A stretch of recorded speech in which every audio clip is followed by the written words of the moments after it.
Who needs folders when you got in or out? So you wake up in the hub on it that way.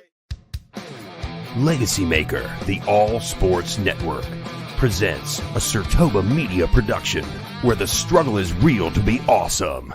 5, 4, 3, 2. The wait is over.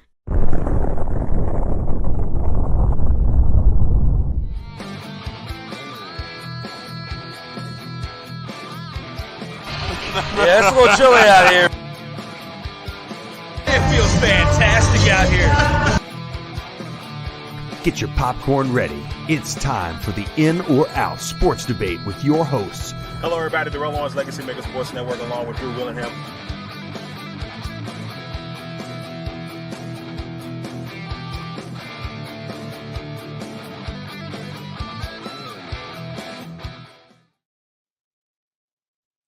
Hello, everyone. We are live with episode 46 of the In or Out Sports Debate. I'm your host, Drew Willingham, along with this week's special returning guest. He is the program director here for the LegacyMaker Sports Network. One of my good friends here as well. Bring it up for Mr. Darrell Owens. Welcome back here, sir. It is an absolute pleasure to be back in the In or Out building today, sir. As we lay these bricks down, that foundation behind us, we've got a great episode in store for you guys today. Episode 46, and with that, as always, we have to acknowledge the Vault of Fame. Acknowledge me.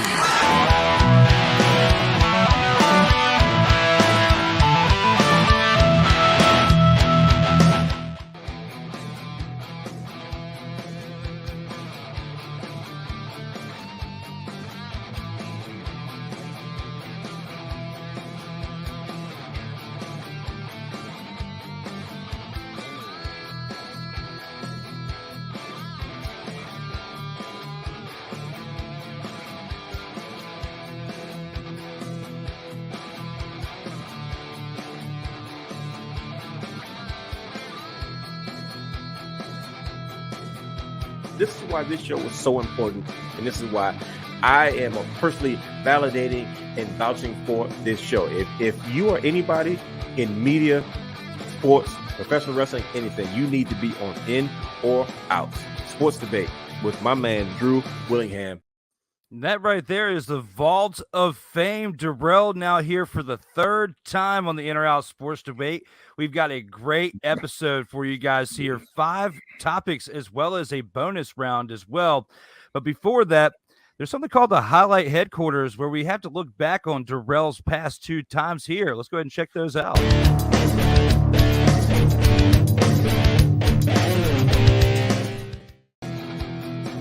4th of July, let the fireworks begin, sir.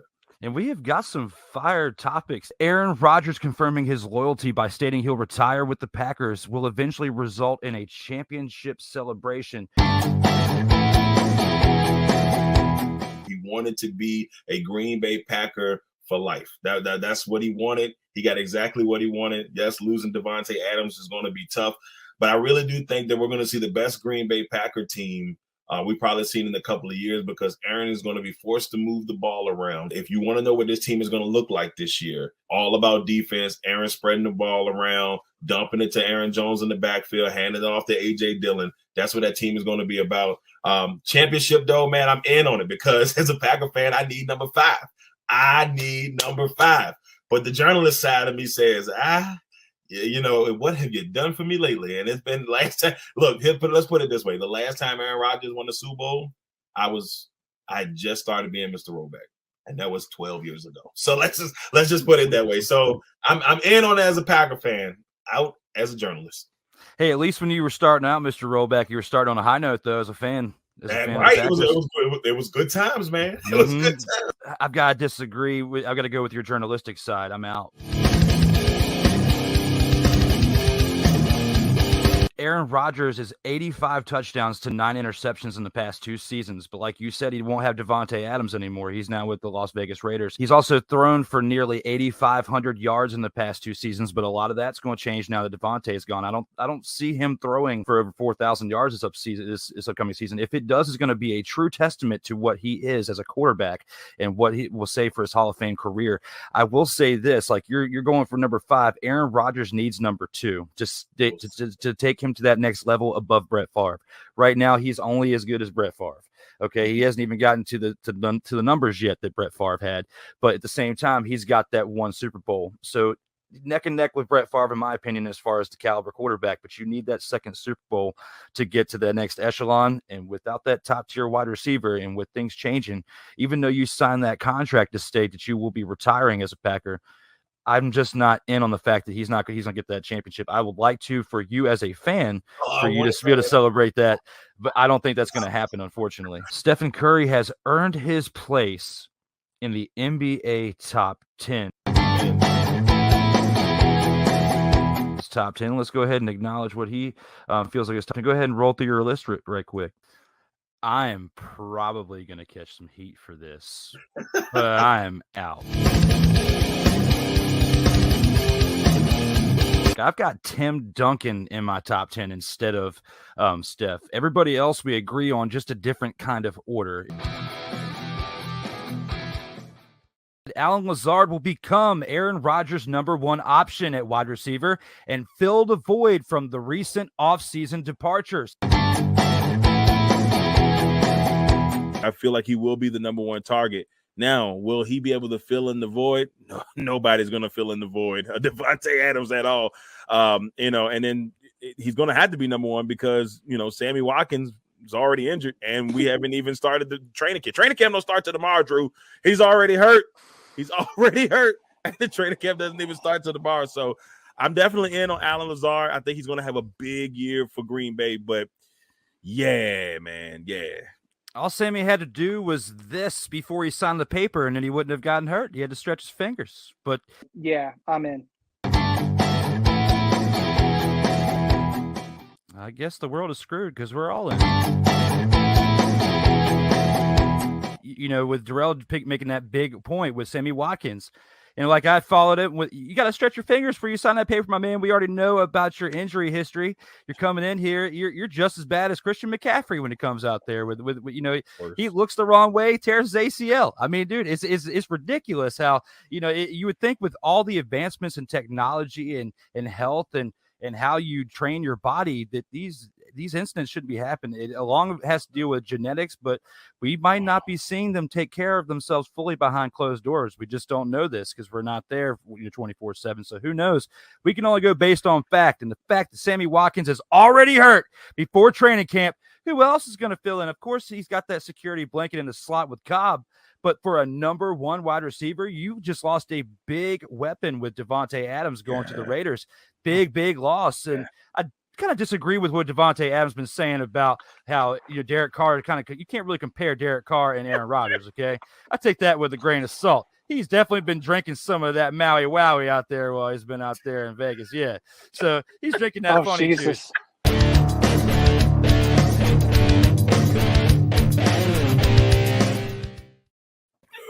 Guys, that was Mr. Rollback's highlight headquarters right there. That's definitely one of the most epic ones I've had to date.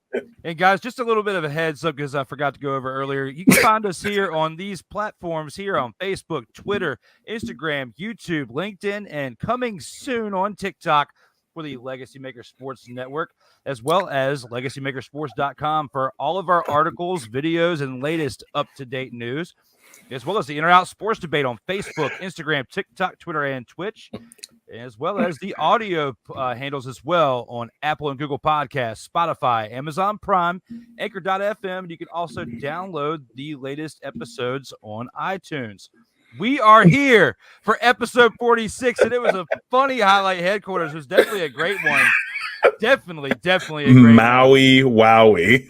Maui Wowie. Hey, out here drinking Maui Wowies. That's great. I don't know what I was talking about with that. Maybe Malibu or something. I don't know. Maybe smoking Maui Wowie. I don't know, but that could be that too. Wouldn't surprise me. Yeah. With that, guys, we are here with episode 46. And lastly, if you want to donate, just like a delivery driver brings you pizza, you can throw a little tippy on the Cash App right here. DWilly87, cash.app/DWilly87. Yeah, I know y'all ready to give some of those Willie Bucks. I'll go ahead and send some of those Willie Bucks his way. Go ahead and send some of them D Willie Bucks right on over. Look at the stoic picture of Drew on the $10 bill, ladies and gentlemen. Come on here. That's great. Willie Bucks, y'all, all day, every day. All day, every day. Better than the golden ticket on Willy Wonka. So, with that said, guys, let's go ahead and take this into a historic round one. Round one. And with round one, the LA Rams should be humbled after their loss to the Buffalo Bills. How do you feel about this one? Are you in or are you out on this one? For the Super Bowl champs, I am Super Bowl in.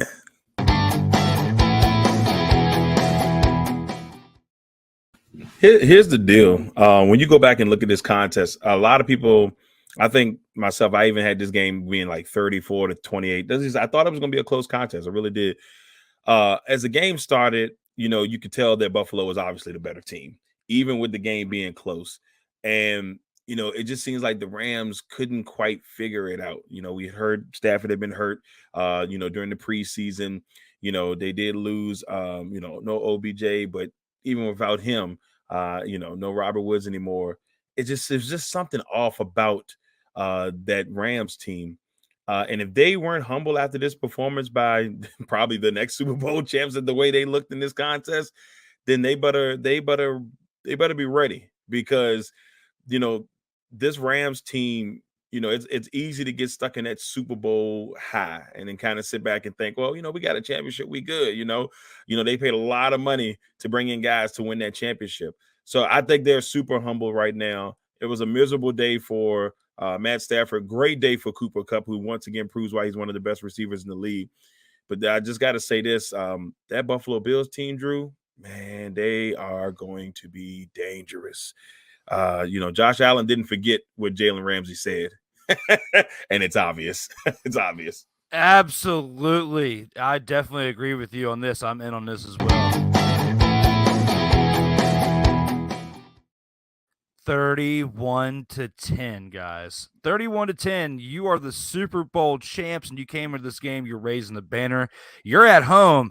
You're bringing in a hyped-up team in the Buffalo Bills, and you lose 31-10 at home? Come on, guys. Come on, champs. You should definitely be humbled after this one. You came into this thinking, oh, yeah, Buffalo coming in here, losing to Kansas City in that preseason game or whatever, coming in here probably going to be all down and lose. No, that's definitely not what happened. They took that, and they learned from that, and they learned from last season, and they're not going to go undefeated, Buffalo. And I actually called the Rams to win this game because I was calling for this on Legacy on Fire, saying that this is going to be the smack in the mouth that they needed to turn it around and be like, hey, we just lost to the defending champs. We can't be doing this. And Buffalo actually surprised me. They not only won, but they beat the living crap out of the Super Bowl defending champs. It was bad, Drew. But a lot of people, if you know me, there's two non-Packer guys that I'm just in love with. It's Josh Allen and Derrick Henry. I'm in love with both of those guys. They are my favorite non-Packer players. I've been screaming about Josh Allen since before he came in the league. When I saw the throws he could make when he was at Wyoming, and his biggest knock was he can't do short passes. I'm like, look, let me tell you something. This guy is going to be amazing. And I'm not right often. So thank you, Josh Allen, for making me look good. But he's special, man. And he's on track to win the Super Bowl. Win the Super Bowl, but also be MVP this year if he continues like that. And they could have got down like at the beginning part of that game, Drew. If you watched it, which I know you did, that first half, they let the Rams stay in that contest. There was a couple times they could have opened that thing up, and the Rams kind of kept them intact. But then that second half, they didn't score. They didn't score in the second half. It's crazy. They shut the Super Bowl champs. The Rock was there, raising the eyebrow, all that stuff. And just like you said, they had all this hype and glory. Wasn't enough. Speaking about historic, history was made that night. It was Josh Allen's 7th career game with 3 passing touchdowns and a rushing touchdown, third most in NFL history when it comes to that. He only trails Tom Brady with 8 and Drew Brees with 9. So that's pretty good statistical category to be in when you think about that. Also, in the second half of that game, Allen had a perfect passer rating of 158.3. And then that 58-yard touchdown that he threw to Stephon Diggs, a man was moving at 13.6 miles an hour when he threw that pass. And now he's the fastest quarterback at a running completion of 50 air yards or more since 2016. When you put all that when you think about all that, that is just nuts. When you think about what the Bills did, they went video game on this team. They went video game on the Super Bowl champs. You don't hardly ever see that. And we did that night. That was great. It's crazy though, Drew. Ever since the NFL started having these Thursday night games, or at least having the Super Bowl champion host that first game, to all the celebration and stuff, the Super Bowl champ normally wins. I would say it's probably like 85%, maybe even 90%. I think the champs have only lost twice, and including this one. And so that's why a lot of people are like, the Rams are more likely to win this. The Super Bowl champ always wins this game. No, the Super Bowl champion that wants to be went in there and said, we want to be champs. And this weekend, they were the best all around team. They didn't show a lot of flaws, a little hiccups there. The rookie running back fumbled. That happened. But he'll get better. Dalvin Cook's little brother will get better. I'm pretty sure of it. But yeah, that Buffalo looked amazing. And the Rams should be humbled, super humbled. They're making my pick look good. When Josh Allen must have heard me when I said you need to make me look good, because I was talking about how he's going to be the 7th one in history to sweep and get the seasonal MVP, the NFL season MVP, and the Super Bowl MVP. So you got to make me look good, Josh. You did good. 1 down, 16 games to go. Keep it going, my man. We'll see how that goes. You heard what Drew said. You heard what Drew said, Josh. You better make it look good. Absolutely. And with keeping it going, my man, let's go ahead and take this into round 2. Round 2.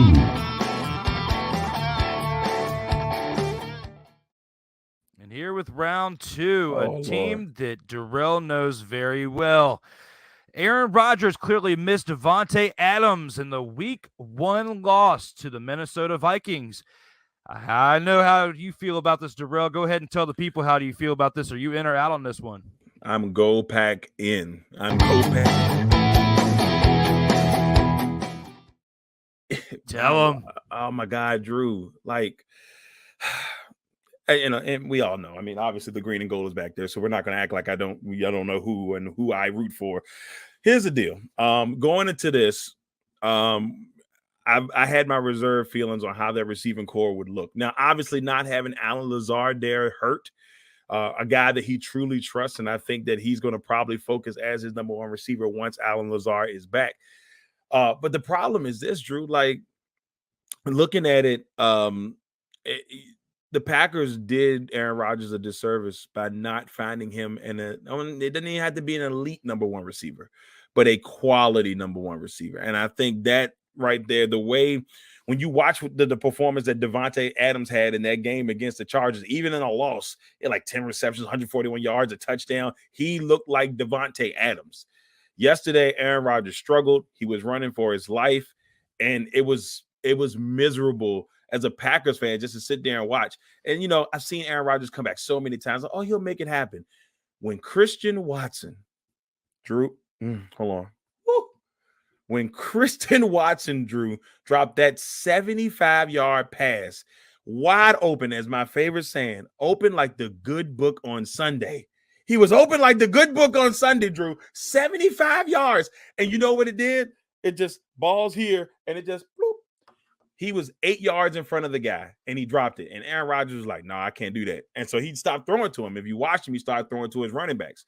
So, yeah, I'm in. I mean, I'm definitely in on the fact that the Packers got to have a guy he can trust, at least 2 guys. I know the rookies are going to come along eventually. So you can tell just not having Allen Lazard there hurt, and then he went to the running back. So that's got to get fixed. With all that being said right there, when it comes to Aaron Rodgers clearly missing Davante Adams, in the Week 1 loss to the Vikings. I'm in on this.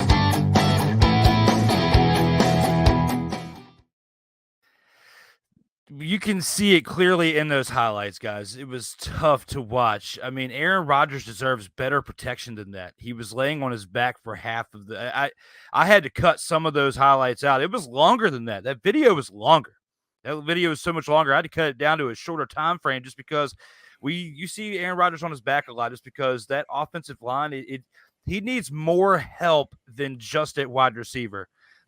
Because you got to be able to have that time. I mean, it's pretty bad when the Commanders gave Carson Wentz more time than what Aaron Rodgers had yesterday. Aaron Rodgers was dancing around that pocket.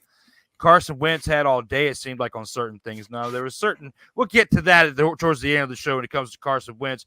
I'll save what I was about to say. I don't want to ruin it now. But when it comes to Aaron Rodgers clearly missing Davante Adams, of course, Davante Adams yesterday had 10 receptions for 141 yards and a touchdown in his debut for the Raiders. Definitely did great for Derek Carr yesterday and definitely was a standout with that. And that production would have been great for the Packers when they just lost 23-7 against the Minnesota Vikings. All right, I'm going to start off first by saying I hate the Minnesota Vikings with all my heart. I always have and always will. I had to throw that in there first. I had to throw that in there first. But, I say this, this Packers team offensively. Now, last year, pretty much with the same offensive line, they protected Aaron extremely well last year. Maybe not so much in the playoff game in the 49ers and a couple of moments here and there.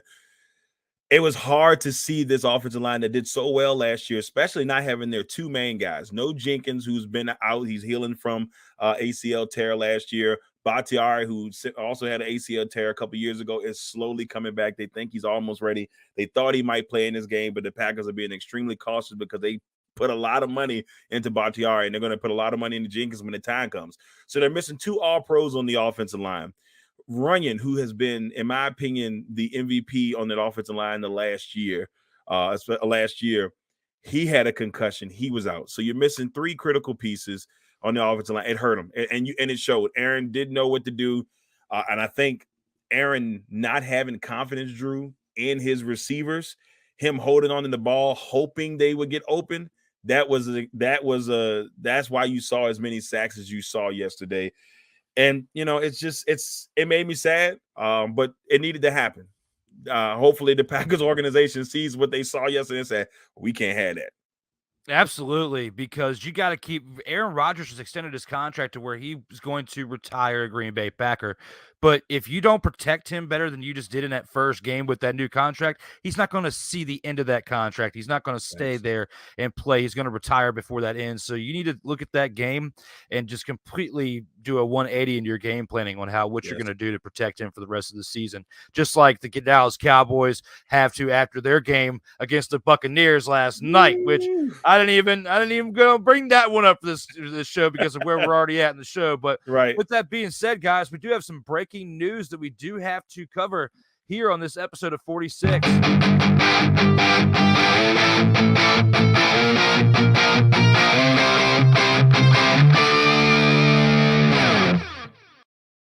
And that breaking news is this. Tomorrow we will actually have a double debate Tuesday.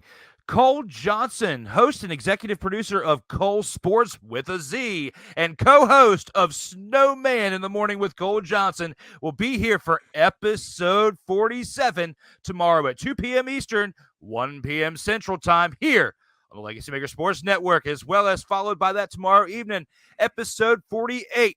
Controversial Raphael Haynes, the three-point conversions man of the hour, will be here tomorrow at 7:30 p.m. Eastern here on the In or Out Sports Debate. Darrell, we have already kicked it through 2 rounds. Let's go ahead and take it into this next one to talk about a team you are also very familiar with. That is your Seattle Mariners. Round 3.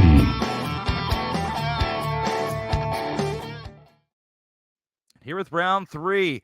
The long-term contract extension of Julio Rodriguez will pay dividends for the Seattle Mariners for years to come. How do you feel about this one? Are you in or are you out on this one? I've been very in on this show. Yeah, you have. Are you going to keep it going? Are you in or are you out? Yeah, I'm going to be in again. Okay. Well. I will say this. This Mariners team has impressed me. I have a rule because every time I talk good about the Mariners, they tend to start acting up. So I'm not going to go too deep. it's a superstition. But what I will say about this contract is it's smart for this Mariners team to get this done now to an extent. Yeah, I mean, could it be a dud in a couple of years? But in the contract, I believe it's out after 5 years. So worst case scenario, if it doesn't work out in the 5-year plan, you can get, you go your separate ways. But what I love about it is, when you're seeing all these mega contracts out here, they kind of got him on the cheap in a mega deal. So we can see how well he does over the next couple of years. So if you look at other contracts where the guys are 10 years, 450, 30, 430 million. And I believe his was like 10 years, maybe like 200, and it's like 200 and some change. So you look at it, you get a discount on a young guy who can kind of prove himself and go from there. I love it. You lock him up, great young pitching staff. And if they can go in and lock Kyle Lewis, and once he gets healthy and get going, they'll have a nice young nucleus. All I care about, Drew, is this Mariners team making the playoffs. That's all I care about. That's all. I would love for him to be there to make keep making those things happen. I just want to see him make the playoffs. That's all, Drew. That's it. And so I'm in, super in.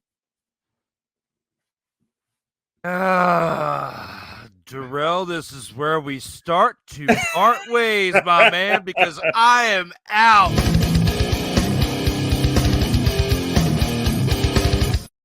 My man, I am out for a bunch of different reasons. One, he hasn't even played a full season yet. He has not played a full season. And when you think about the contract extension that he gets, when you think about it, a 14-year, $340 million extension, and he hasn't played a full season yet. I know those highlights were great.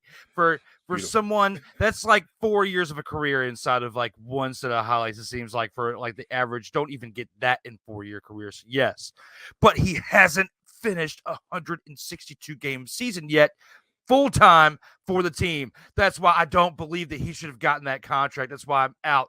You jumped the gun on it, and you got 14 years left of this contract. 14 years, $340 million. Think about all that. That's a lot. That's a lot of money. That's a lot of money. It is. I mean, but when you stretch it out compared to maybe some other contracts we've seen in the past, like we had Robinson Cano there. So we've been burned once by one of these major contracts. Cano was, touchy, one moment here, he's really good. And then, he'll have like half of the season he's good, half of the season he's not good. So we've been through the bad contract before. I'm okay with them taking the risk. Our GM has done a really good job of really figuring out the talent. Like a couple years ago when this team was a disaster, Drew. I mean, absolute disaster. They had fell off the wheels. They had all these pieces. They kept getting close to the playoffs, but they weren't making it. They had Cano. They had Boomstick Baby, my man Nelson Cruz. They had a really good team, but they just couldn't get over the hump. And so, my man Jerry, I always say his name, DePito, but he's a VCU alum, whoop, whoop. He was able to say, look, we're going to clean the slate here. We're going to go back and we're going to build this team from the farm. And he did exactly that. And now be honest with y'all, a bunch of players, a lot of people don't know.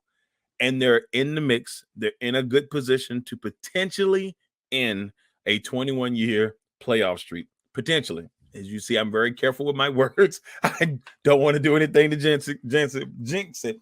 But yeah, man, overall, I understand your concern. I mean, 14 years is a long time for a contract, a very long time for a contract. But I know they have some type of stipulation in there where if things don't go well after a certain amount of time, they can, part their ways. So we'll see if it works out, though. Darrell, I need you to repeat that stat line. How many years has it been since they were in the playoffs? I don't know why you make me doing this, Drew. I thought we were friends. 21 years. What? 21 years. What?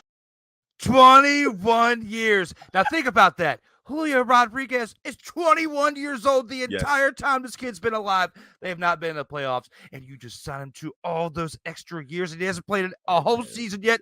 That's why I'm not sold on it yet. At least make the playoffs first before you give him all of that money. Look, if he's the reason that we make the playoffs for the first time in 21 years, I'll give him some money. It's not over yet. I just want to. All I care about is the playoffs right now, Drew. I know that's the future, man, but it's just been a long time. It's been a long time. That's all. Fingers crossed. I want to see you make the playoffs. I really want to. Got my fingers crossed. Playoffs.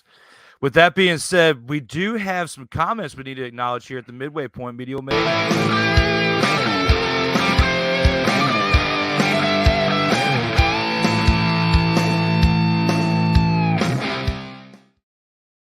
In the Media Mayhem, we got some comments from the fans. We got to acknowledge John Campbell says, "What's up, guys? What's up, John? Mr. Rollback." Bad knees and all. You look good on TV, but I'm not in on that. But I love you. I guess that's for you. I love you too, Clark. Clark's one of my guys, man. Known Clark for a long time. One of my Walmart people. Love you, Clark, man. Keep recovering from that heart attack, man. I know you're doing your thing, so I love you, brother. Yeah, definitely well wishes with that too. Steph is not in top 10, says John Campbell, with I guess reaction to the highlight headquarters from earlier in the show. But there was my comment with him with that, talking about that. Bills will go undefeated, and so will Vikings, says John Campbell. Whoa, that's a pretty tough statement right there. We got to first get past this line. What's that? Playoffs? Don't talk about it. Playoffs? You kidding me? Playoffs? I mean, they're going to have to deal with some type of defense potentially like this coming.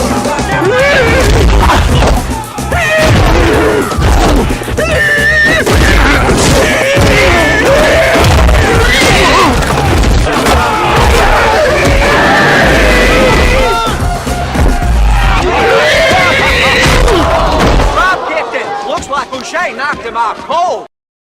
Slap hands. Yeah. Hey, man, Waterboy's in my top 10 movies, man, all day. Absolutely. And John Campbell, I don't think that's going to be true. Bills, Vikings in the Super Bowl. Look, here's the thing. If Kirk Cousins played like he did yesterday, all things are possible. I will say that. I mean, yes, they played a Packers team that defense is supposed to be phenomenal, Drew. And they had a rough day. They had a rough day at the yard. But Green Bay has not played well in that new Metrodome at all since its inception a couple years ago. I think they've got one win there, and they've lost to the Vikings in pretty much every game there. Maybe like 1 or 2 wins tops, and they've been there like 5 years. So they're like 2-8 in that dome. Not making excuses. They're just better than us in the dome. But if Kirk Cousins plays well, Drew, like the way he played yesterday, and he doesn't make a lot of mistakes, with Dalvin Cook, with Justin Jefferson, with Adam Thielen, they've got pieces. They could make a run. The NFC is not that, what's the word I want to use? It's in reach. Let's put it that way. It's definitely in reach in the NFC. AFC is a whole different beast, though. So, but yeah, in the NFC, they got a shot. They definitely do. I guess we'll see how that pans out for them. Corey Mann, our guy, definitely comments up in here. Corey Mann, a 3-time Vault of Fame. The motivation was definitely Ramsey calling Allen trash. I definitely agree with that, too. Oh, yeah, most definitely. 100%. It definitely says, what's good, fellas? Thank you for joining in on that, Corey. Yeah, appreciate you, Corey. Rodgers needs more than wide receiver upgrades, so definitely agreeing with what I was saying. Mm-hmm. Marquette Sutton says, "Man, yeah, Drew made me watch that whole thing, Marquette. You see how Drew did me, man? Got me up here trying to cry and stuff." Come on, man. Don't make me pull this up right here. You can't handle the truth. I can't. Come on. Come on, man. Don't make Sandra Brown come out. Ain't nobody got time for that. Absolutely, because they don't. And Charles Barkley in the background saying this. That's terrible. A little bit of. Damn! Absolutely. John Kimball comes back. John Kimball says Julio didn't deserve that extension yet. I can see opponents from both sides. I think for me is I just want to see Seattle do right. I mean, if it could hit and it could be phenomenal, but it could be a turd, which most of these big contracts most of the time are. So paying them that much money for a 14-year span is a little bit kooky nutty, but sometimes you gotta do what you gotta do when you just out here struggling. He probably didn't deserve it, and when you go look at it full time, I mean, he hasn't had a full season yet. And a lot of people are basing this off of potential. Seattle's basing this off of potential. We know he's talented, but then you got to look at, can he stay healthy? Can he last, that line, can he have a Trout-like career? You know what I'm saying? Consistency all the time. Is that type of thing that you want from him. If you're paying him that much money, that's the type of production you're going to have to give. Yeah, because if this thing backfires, Vince McMahon's going to get hired just to say this to him, to the GM. You're fired. Man, don't fire Jerry, man. I like Jerry. Jerry's a good GM, man. He gonna figure it out. Hey, but if they ask that question to the fans and the entire stadium does this,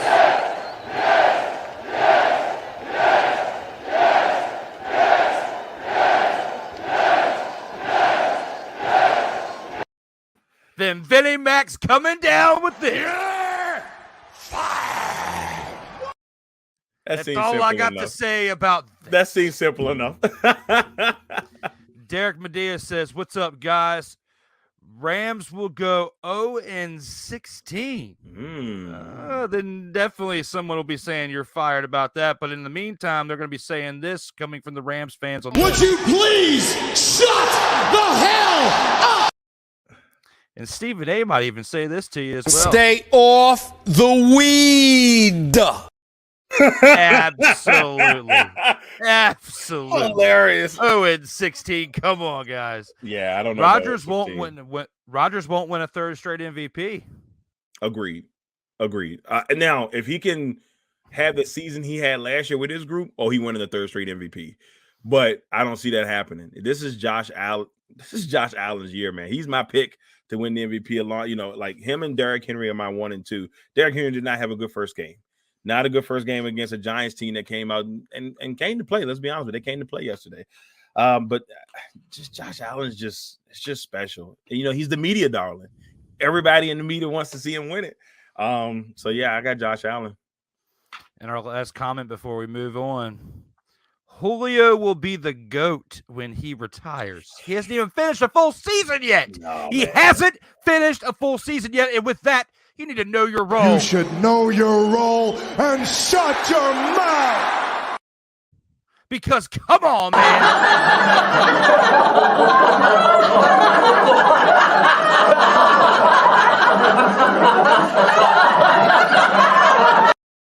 It's too soon to call that.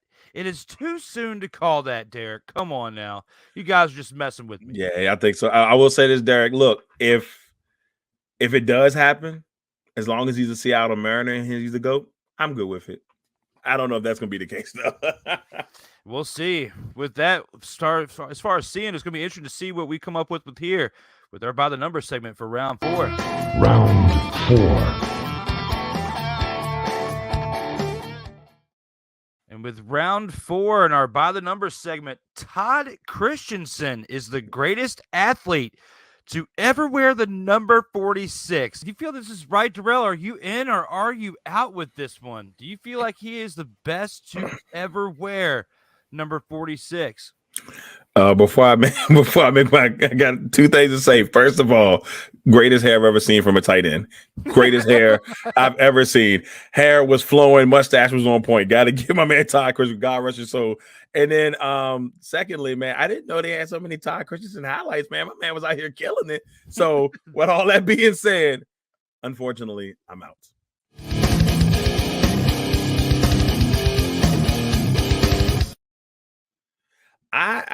This was tough. This 46, I ain't gonna lie to you. I told Drew, I think, pre-show, I was like, man, I wish I'd have had 47, man, because there's a couple people I could have went there. 46 was a tough one. But I actually went with Lou Groza, former Cleveland Brown, former NFL MVP. He was a part of 8 Cleveland Brown championships. he was just a special player. They called him the Toe. He's an NFL Hall of Famer. He's just absolutely special. 4-time NFL champion. He won an AAF championship, so on and so on. Just a great athlete, in his time frame. And, when the NFL was in this beginning bursts, he was one of those critical players during that time frame. This was a tough one, Drew.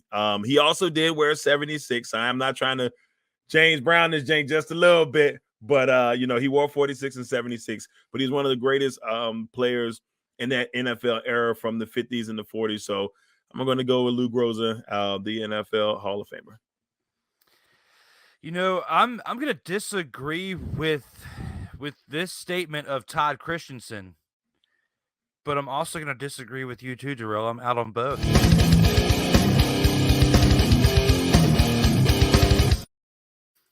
There's one guy in the modern era in a different sport, baseball, a 5-time World Series champion, 3-time All-Star, an ALCS MVP in 2001.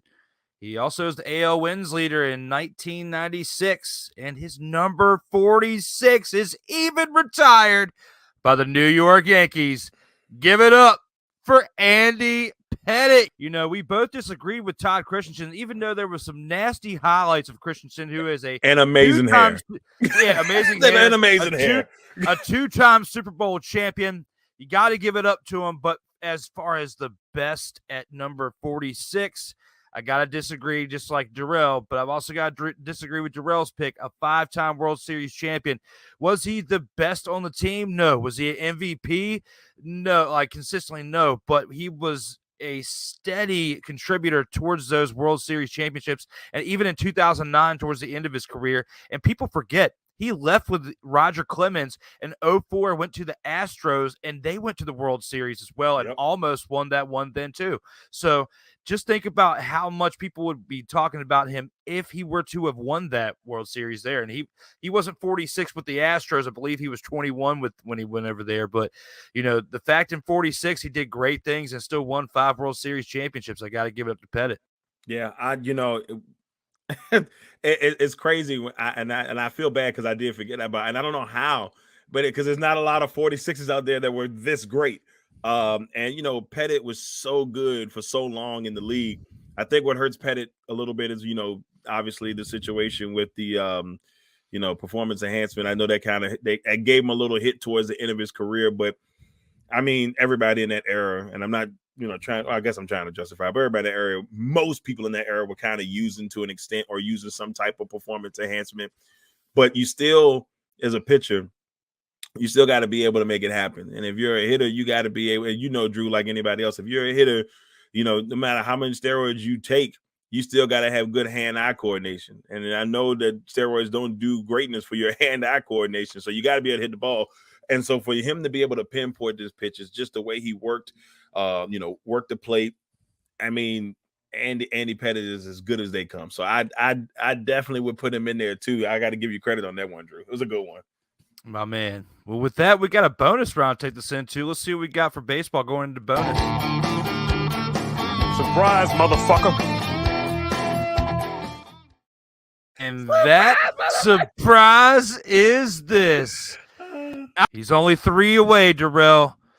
Bonus round, though. Albert Pujols will not reach 700 home run milestone this season. How do you feel about this, Darrell? Are you in or are you out on this? I am not a machine. I had to throw that classic ESPN commercial in there. Just reading the way it's read, Albert Pujols will not reach the 700 home run milestone. I am out on that. He gonna win.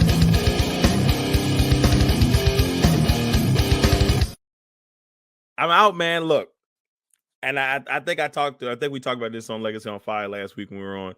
I just feel like it's the selfish baseball fan to me that wants to see him do it. So I got to be out on this just because I want to see history happen. Now, looking at the logistics of things, we got maybe about 3 weeks left in the season, maybe 2.5 weeks left in the season. It is possible for him to do this. It's going to be some tough pitching, which, Drew, you talked about on the show last week when we were on LOF, and you said it, like he's got a really tough pitching schedule coming up. I think, but I have faith in him. I mean, I feel like he doesn't want to come back and do it next year. So if you're going to do it, you got to do it this year. Now, even though he said if it got to 699, he's going to stop regardless. Albert, I don't care what you do, man. Make it happen, baby. Go get 700. I disagree. I'm in. I really want him to get 700. Just don't take this the wrong way, but we were talking about on LOF like you were talking about. We've got 2 big home run chases this year, and that is between this one for 700 with Pujols, and the other one is with Aaron Judge getting to past 61 and setting the American League record by going to at least 62 or more, which I feel like he's going to get to 66 with that. So they're both really tough. 3 home runs as opposed to 11 home runs to what I have Aaron Judge hitting for the rest of this month. Or, Aaron Judge could definitely potentially hit 6 or 7 home runs. I've got 11. But with this one, Pujols only needs to hit 3 home runs in 20 games, but he's also 42 years old. It's miraculous what he's done to get to this point. And being given the opportunity for another one is also miraculous, but he's made the best of his opportunity this year and definitely is putting on a show at the very end. I just don't feel like he will get it. We'll take a look at this soundbite here one day and see what we look back on this and say with this. Did he get it or did he not? Darrell thinks that he will. I think that he won't. But with that said, we only have one more round left to go here on the In or Out Sports Debate. And that is the final round. Let's go ahead and take a look at what we got going with that. Final round.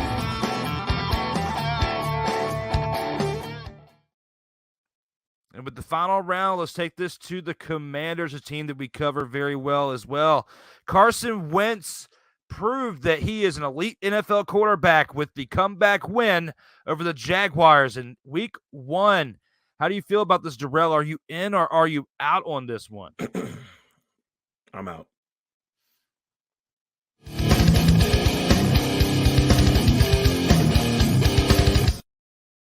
So I like Carson Wentz. I'm probably one person that's defended him probably more than any man probably should have defended him in the last couple of years. I was a big Carson Wentz fan coming out of North Dakota State. He had an MVP season per se going into before he had his injury the year they won the Super Bowl. He had a really good year last year. People keep looking past the fact that he had a pretty good year last year. I think it's like 27 touchdowns, only 7 picks. Obviously, most of those picks came in that last game against Jacksonville, which he got a little revenge. Touche. But I look at it and say to myself, like, in that game, yes, he made some great plays to get him back where they, needed to be.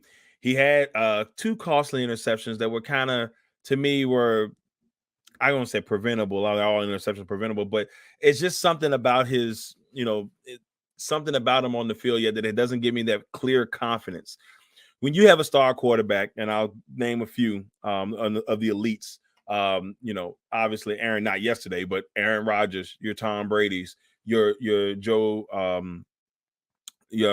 always said Joe Burrow. He's getting there. He's almost elite. He's not there yet. Josh Allen. Josh Allen's elite. When you have those guys, when you can feel like no matter where we are in this game, that you can come back. Once he gives me that feeling that, no matter what situation, I was like, oh, man, we got Carson. We're going to be fine. That in my mind gives you that elite status.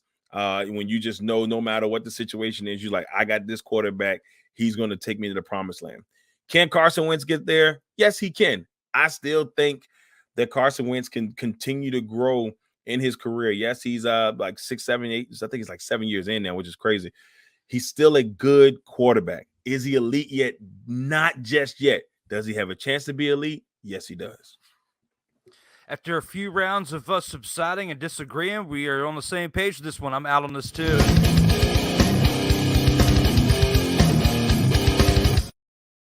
Now, compared to Indianapolis Colt Carson Wentz, a.k.a. snapping the both twigs on one play, all right? When it comes to you, with last year, you improved. You had 4 touchdowns, 300 passing yards. Mm-hmm. However, you had 2 interceptions that was having me worried for a second. Antonio Gibson helped you out with the most rushing yards with 58. Also had 72 receiving yards, which was the most among all the receivers as well. So Antonio Gibson was also big between the receiving core with that. I mean, you had Dotson, who had those 2 touchdowns. Dotson. But Dotson was huge, but Antonio Gibson was the big contributor with the 7 receptions for 72 yards, as well as Curtis Samuel with 55 yards on 8 receptions and a touchdown as well. So between the 3 of them, they were big contributors on that offense. It wasn't just all Carson Wentz, and you could tell on some of those plays, they were reaching up and grabbing and hyperextending to make some of those plays. So no, he is not an elite quarterback. Nick Foles had to win that Super Bowl for him to even be a Super Bowl champion. So come on. Do I think I will ever call him an elite quarterback? No. Do I want to say that he's a decent, just a guy quarterback at least? Yes. We'll see how it goes between just a guy and elite between that. He might get middle tier between in that point, but who knows? As of right now, nowhere even close to elite quarterback. Can't even put that into my statement when it comes to that. You know, I'm sorry, Drew. I'm sorry. Go ahead. Go ahead. I was gonna say you make a good point. There's a lot of plays in that game where the receivers had to go out of their way to make great plays. The Curtis Samuel cross-up play. I was at the game yesterday, as you know, and when he did the crossover move, the crowd said, "Ooh!" Like you felt the vibe of how great. Like this is how the Curtis Samuel we could see. Jahan Dotson, both of his touchdowns were miraculous plays, just great diving, jumping up. He did a little bit of everything in that. The only play that was a cruise one was the Terry McLaurin touchdown. It's like Terry never had a quarterback throw him a ball that easy into his hands. You know, he had the man beat. Terry was like, all right, I got it. Thank you. Touchdown. So, I mean, watching that yesterday, I was impressed with that receiving core. Receiving core is good. Absolutely. And I'm interested to see how this pans out for the rest of the season.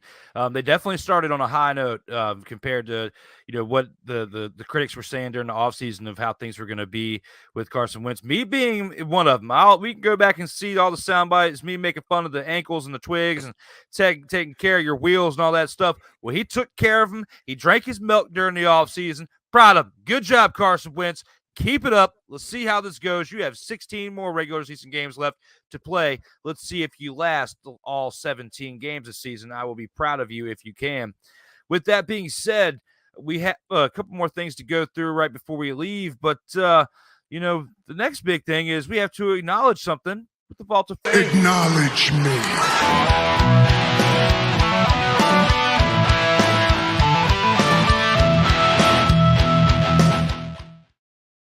It is time to acknowledge that Darrell Owens is now a 3-time Vault of Fame inductee. Welcome to the Vault once again, sir. Number 3, you are up there along the likes of Corey Mann and others, and James Brown as well, who have multiple entries into the Vault of Fame. Still have a way to go to catch Rob at 11, but you guys are definitely going to get there at some point if you keep this up. Thank you all for your contributions as well when it comes to the Vault of Fame. Don't forget, up next, we have episode 47 tomorrow at 2 o'clock p.m. Eastern, 1 o'clock p.m. Central, as well as episode 48 at 7:30 p.m. Eastern. You can check out the In or Out Sports Debate on Mondays and Tuesdays here on the LegacyMaker Sports Network platforms with these handles listed right here on Facebook, Twitter, Instagram, YouTube, LinkedIn, coming soon, TikTok, and LegacyMakerSports.com. You can also check out the In or Out Sports Debate on Facebook, Instagram, TikTok, Twitter, and Twitch, as well as the audio platforms listed here with Apple and Google Podcasts, Spotify, Amazon Prime, Anchor.fm, and you can also download individually on iTunes. If you want to leave a little tippy, here is the Cash App. Darrell said he loves that $10 bill with my face Willie on Bucks. it. Willie Bucks. So another shout out to Willie Bucks right there. Got to give him some Willie Bucks. Oh, most definitely, my man. With that going towards 46 episodes right here on the In or Out Sports Debate. Guys, we have definitely had a great episode with that. We've gone through all the rounds. We only have a couple comments left to acknowledge here with the Mayhem culmination. Let's go ahead and check that out real quick and see what these last couple comments are.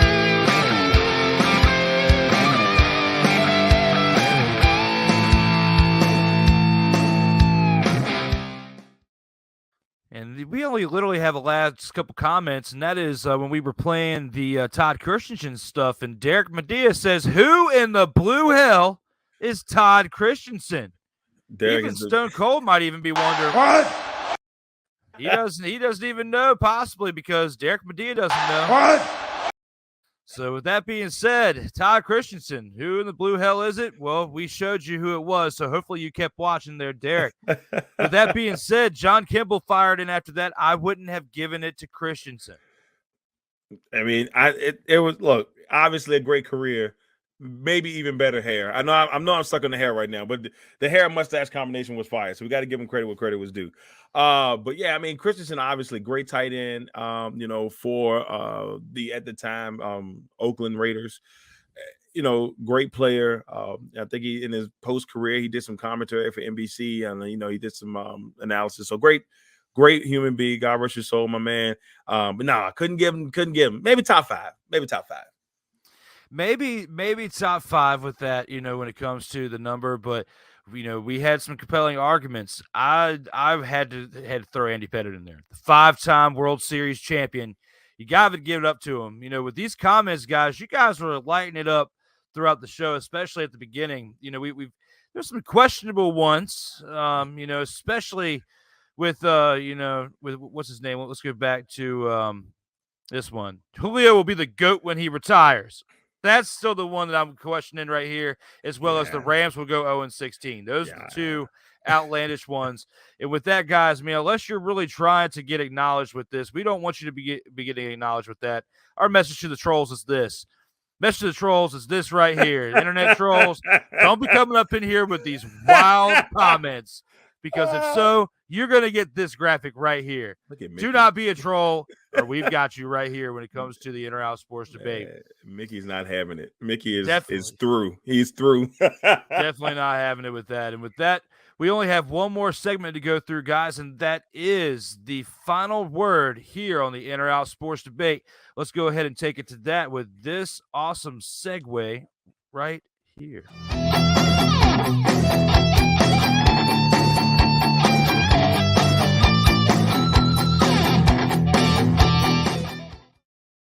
And with the final word out of everything we've discussed throughout this entire show, with football, baseball, all of the stuff that we've discussed between everything, what's on your mind, Darrell? Go ahead and let the fans know what's on your mind. Oh, man, great weekend of football. So glad the NFL is back. It's just when you're back in the fold and just watching football, there's nothing like it. It's, for me on Sundays is 7 hours of uninterrupted commercial-free football on NFL Red Zone. That's my favorite thing to do. So for all those football fans out there, just glad to, just be glad that football is back and enjoy it. But with all that being said, I just kind of want to say,